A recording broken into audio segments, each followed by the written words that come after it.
Welcome to the Unblock Your Business podcast. I'm Abby Rogers, success coach, business coach and hypnotherapist, and I help high achievers and business leaders master their subconscious habits for success, income goals and, above all, happiness. But success isn't just about mindset or strategy. It's about combining both and sealing the deal with a big dose of subconscious alignment, because our subconscious holds the true key to unlocking our potential. Let's dive in and look at how you can show up bigger, better and more uniquely aligned in life and business today. Welcome back. It's the Unblock Your Business podcast and this is episode 8. So I wanted to talk to you today about trolling and bullying this week because it feels pretty topical after the England football results and the, quite frankly, vile abuse and racial attacks that occurred afterwards. If you're listening in another part of the world, that might mean absolutely nothing to you, but I'm sure you've come across bullying at some point in your life, and this is probably a very familiar story to you in many other ways. Now, I don't know if this resonates with you, but I've noticed a real common thread with my clients and with other entrepreneurs in general. And I think most of us have at some point in our lives experienced bullying or been victims of emotional abuse. And so we're really driven to do this entrepreneurial thing to prove that we can do it and that we are worthy of success, because we've just been kept small for too long and we're just wanting to get out and show the world what we can do. But because of those old experiences, we often also have this massive fear around visibility, because our brain really holds on to old experiences and struggles to put them down. And we therefore really struggle to put ourselves out there, to let the walls down, to allow those barriers to disappear and just be open and honest and vulnerable, which is, of course, so important that we do that in our content to help us build rapport and build trust with our audience, because that's how we generate leads. That is how we build a business. So I think for many of us, even though we are incredibly driven and we really want to have this amazing business, that fear of being humiliated becomes a huge reason to not do things that we really need to do to actually get us there. So there's this massive conflict. That fear of judgment and public embarrassment can just be so huge and so damaging to us. And if you think about it, that fear and sabotage spills over into lots of other areas of business too. It's not just the visibility side of things. It's the people pleasing, wanting to give time and valuable products away for free so that people like us more. Fear of things like putting our prices up because of what people might think, and fear of sales. Sales conversations just strike fear into the heart of many an entrepreneur, I know. And in the bigger picture, fear of even taking our business to the next level and being that super successful person because of what our friends and family might think, or of leaving our peer group and ruffling feathers there. And it spills over into all that money mindset kind of stuff as well. And I've even known people spend literally thousands on memberships and on services that they no longer wanted or were no longer useful to their business, and being stuck in this trap where they felt that they had to keep spending money on these services that actually weren't really helping them at all, just because they were so afraid of the fallout if they did decide to cancel. So afraid of the reaction and what that might be. So that is massive, isn't it? Now, when we think about the bare bones of it, we literally sabotage our own success and give away everything we've worked really hard for, really for fear of nothing more than what someone else might think or say. It's not even a given that they would definitely have an issue with us. It's that maybe somebody would think something bad or say something bad about us. And when we think about it, 99% of the time, that really is the worst that could happen. Maybe a few horrible comments, maybe somebody having a bit of a go at us personally or questioning our professional skills. That's about as bad as it could really get most of the time. Yet in our minds, we build it up to be this massive disaster that's going to happen. So we don't even really have a clear picture of what that massive disaster might be, but our brains just kind of telling us that things are going to go horribly wrong.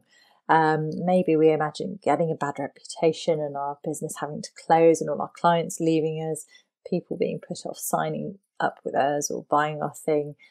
All these kind of horror stories go on deep in our subconscious mind, and we don't really put our finger on exactly what might happen, but all these scenarios play through our heads. And that just stops us in our tracks. It just paralyzes us, because really nothing scares us more than fear of abandonment by our fellow humans, fear of being judged. So we keep playing small, we keep hiding ourselves away and allowing these imaginary bullies or those imaginary uncomfortable comments to stop us from creating this amazing future for ourselves. You know, just in case something went wrong, just in case a few people didn't like us.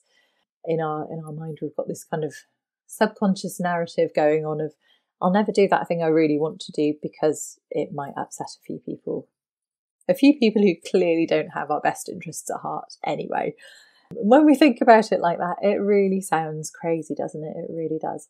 But that's in no way to knock anyone who's in that position, because I know exactly how big and how terrifying it feels to be afraid of speaking up. Totally been there. This is real subconscious stuff. It's not coming from our rational, logical mind in any way, which is why it's so powerful. It's this innate response coming from us. So I lived for years and years with this absolute terror of voicing an opinion and being seen and being heard, to the extent that I would never disagree or put my foot down, and I would go to ridiculous lengths to people please.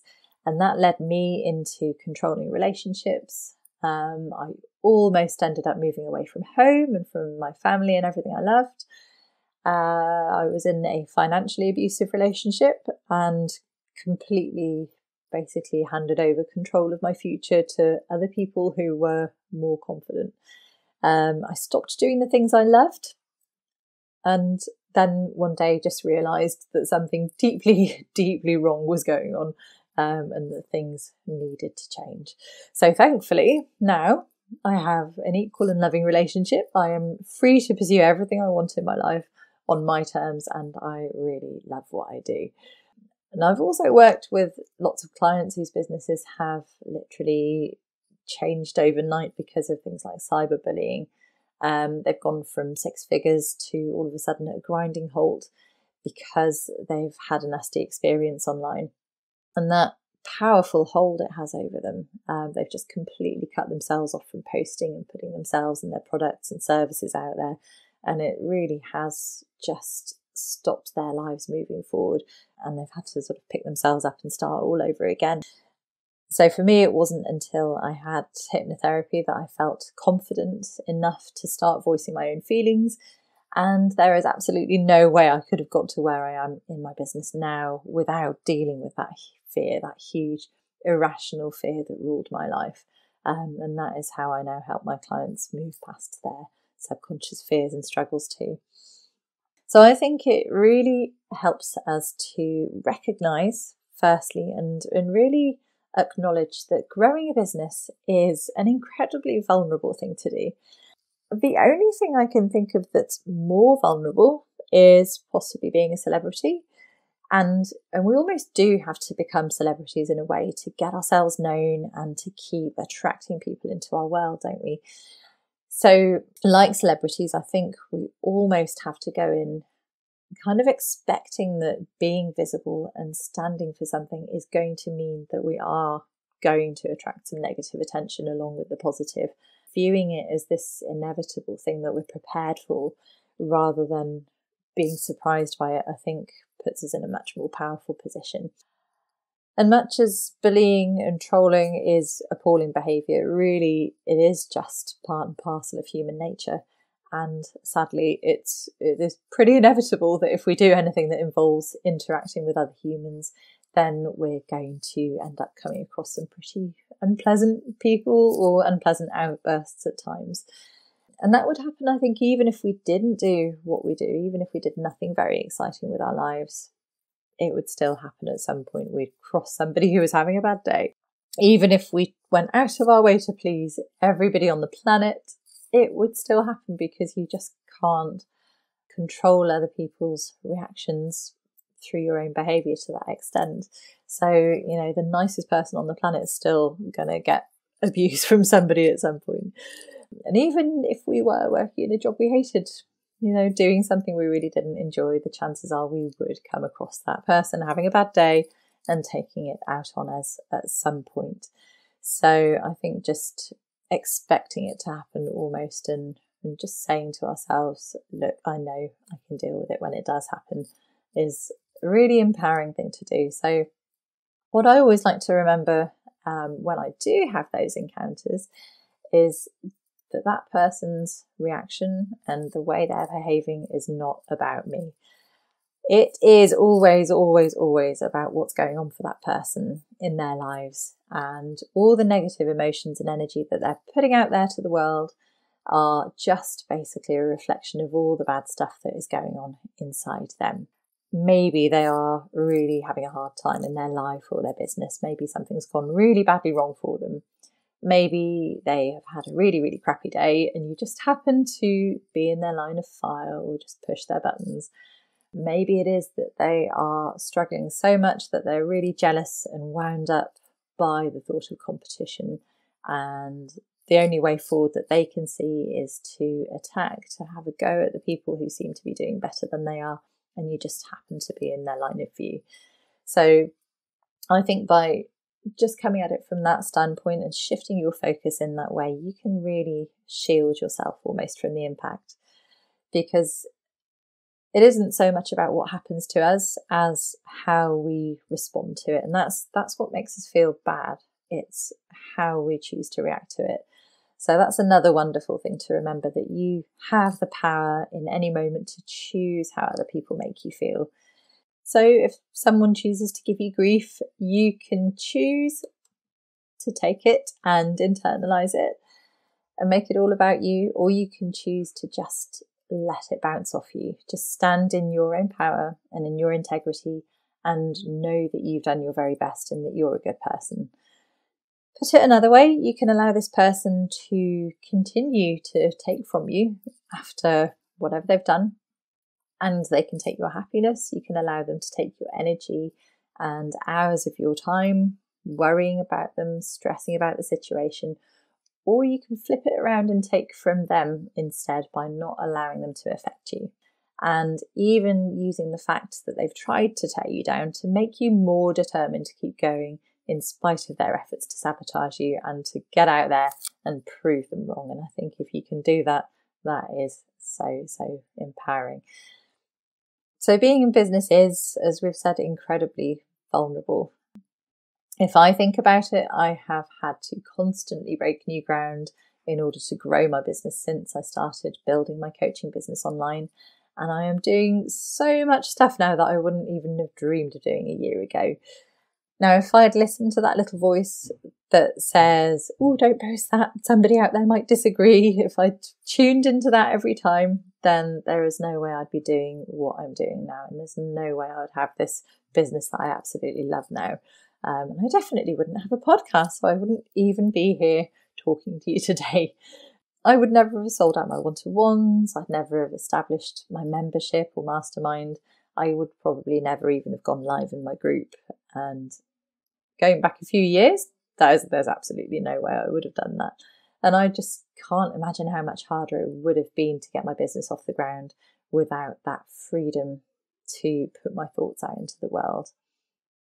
So looking at things from the other side of the fence now, if you are finding yourself holding back on posting and on sharing yourself and your personality with the world because of that fear of judgment, what I would really love you to know is that it has been so worth it. It might feel hard at the time, but it's so worth it looking back. For me, definitely the good has far outweighed the bad. So in over a year now of posting and commenting most days, I've had probably 2 or 3 slightly negative comments, nothing really earth-shattering at all, and the rest have been nothing but supportive. I haven't gone looking for any negativity out there. I've not been screening for reviews and sort of seeing what's being said. And that's probably another good part of the strategy, to be honest. Just focus on where you're going, forget analysing where you've been or what's bin said elsewhere. Just keep your eyes on the road ahead. But honestly, throughout that year, I have met so many wonderful, inspirational people on that journey. And I just feel like I've built this really supportive online community of people who understand me and where I'm at. And I've got to know them really well through the various things I've done. And it's so wonderful to have that network. And again, if I'd kept myself small, if I hadn't put my content out there and been open and honest and vulnerable, that wouldn't have happened. And I've left the memberships and I've left the coaches I've outgrown throughout that time. And it's been absolutely fine. So often that's one of the big things we fear. But I think if you've genuinely reached a point where moving on feels good, then that is absolutely the right thing to do. And, you know, if it does put people's noses out of joint, then maybe that's really their issue and not yours. You don't need to carry their worries for them. I think all you can do is just treat people as kindly and respectfully as you can. Go out there with genuine good intentions. And I think if you do that, then 99% of what you experience and what you receive back from the world is going to be positive and supportive. And that 1%, they really don't matter that much. So don't let that 1% hold you back, and definitely don't let anyone else's negative state of mind get in your way. They don't deserve your energy. They don't deserve your attention. The rest of the world does, and it is waiting for you. So go on, get out there and shine. Thanks for listening. I really hope you've enjoyed today's episode. If you have, it would be incredible if you could pop a review on iTunes, Google, Spotify, or your favourite podcast platform. And if you want to dive deeper, you can find me in my Facebook group Unblock Your Business or at www.unblockyourbusiness.com.